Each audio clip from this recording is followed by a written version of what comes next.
Dans cette vidéo, nous allons voir comment itérer sur un arbre binaire de recherche. Alors pour rappel, nous avions vu l'itération sur les arbres en général, et on avait vu qu'il était possible d'itérer en préordre ou en post-ordre. Dans les deux cas, il s'agit d'écrire trois fonctions, la fonction début, la fonction fin et la fonction suivant. Début nous donnant le premier nœud qui est atteint par le parcours, donc c'est la racine pour le préordre, et c'est l'enfant le plus à gauche pour le post-ordre.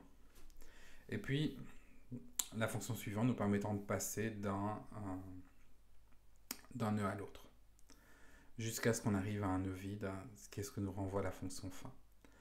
Alors, si on veut appliquer ces itérations à un arbre binaire de recherche, on a un problème, c'est que notre arbre binaire de recherche, il a des nœuds parents gauche et droit, et non pas des nœuds parents aînés et puis nés. Donc il va falloir réécrire les choses spécifiquement pour un arbre binaire de recherche, mais c'est possible. Et on peut par exemple écrire explicitement une fonction parent, qui nous renvoie simplement parent, mais aussi une fonction aîné. Alors l'aîné, c'est l'enfant gauche s'il y a un enfant gauche, et sinon ce sera l'enfant droit. Et le puis-né, alors ça dépend si on a un enfant gauche ou pas. Si on a un enfant gauche, le puis-né, c'est l'enfant droit du parent. Et si on a un enfant droit, alors c'est personne. Alors ici, j'ai utilisé une fonction et enfant gauche.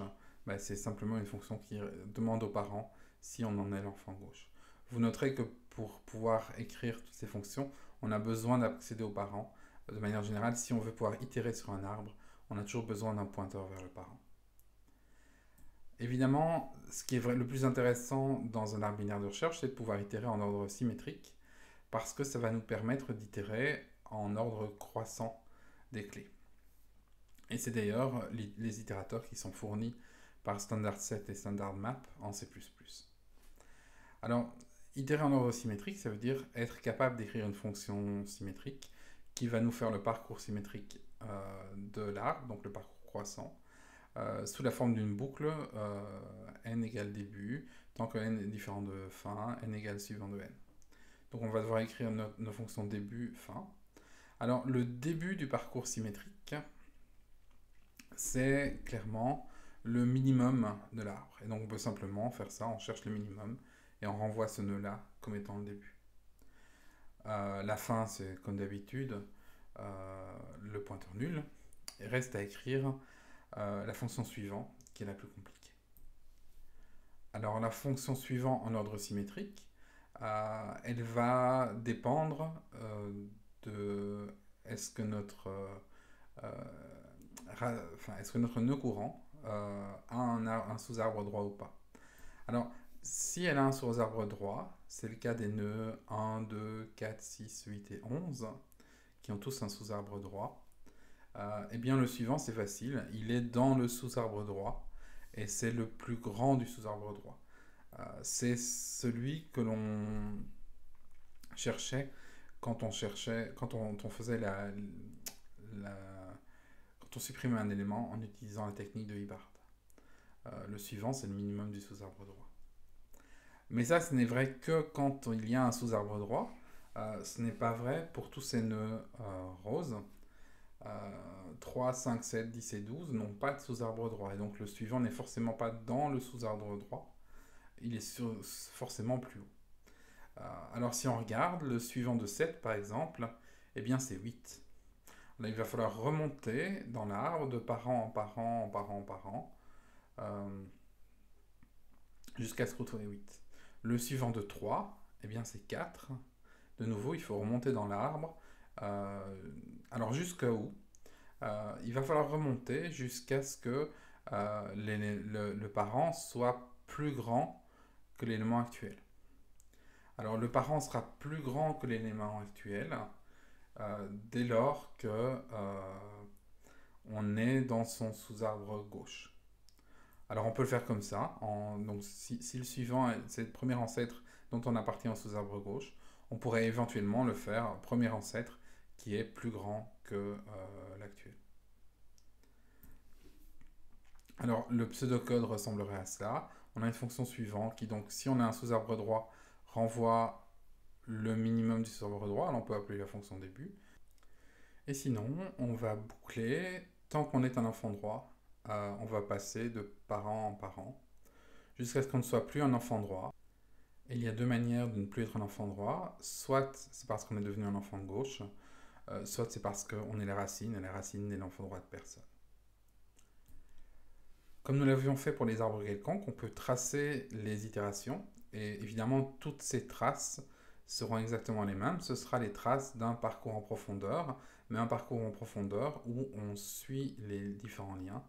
Et donc par exemple, on commence par descendre 8, 4, 1, 2, 3, mais le suivant dans le parcours en profondeur c'est 6, et pour aller jusque 6, il va falloir remonter de 3 à 2, de 2 à 1, de 1 à 4, et puis descendre de 4 à 6. Alors, si on regarde ce que ça donne en préordre, donc on a 8, 4, 1, 2, 3 qui descendent. Tant qu'on descend en préordre, ce sont des choses qui sont utilisées. Et puis le 2, 1, 4 qui sont des remontées. Et les remontées en préordre, on ne les affiche pas. Et puis on redescend dans 6, 5. On remonte dans 6 qu'on n'utilise pas. On redescend dans 7. On remonte 6, 4, 8. On redescend 11, 10. On remonte à 11. On redescend à 12. On remonte à 11 et 8. Alors on voit bien qu'à chaque fois qu'on descend, on est dans préordre, et à chaque fois qu'on remonte, on est juste en train de boucler euh, pour trouver l'élément suivant.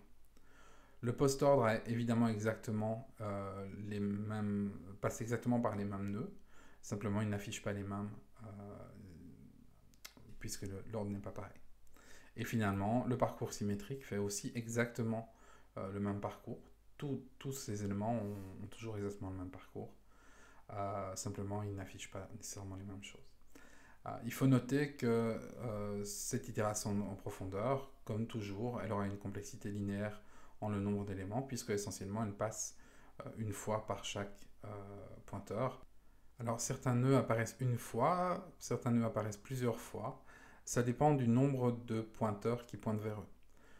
Donc si on prend les feuilles par exemple, donc 3, 5, 6, 10 et 12, ils n'apparaissent qu'une seule fois parce qu'ils sont uniquement les enfants d'un élément, ils n'ont pas d'enfants eux-mêmes. Par contre, les nœuds 1 et 2 apparaissent deux fois parce que ce sont des nœuds de degré 1 qui donc ils ont à la fois un enfant et un parent qui pointent vers eux.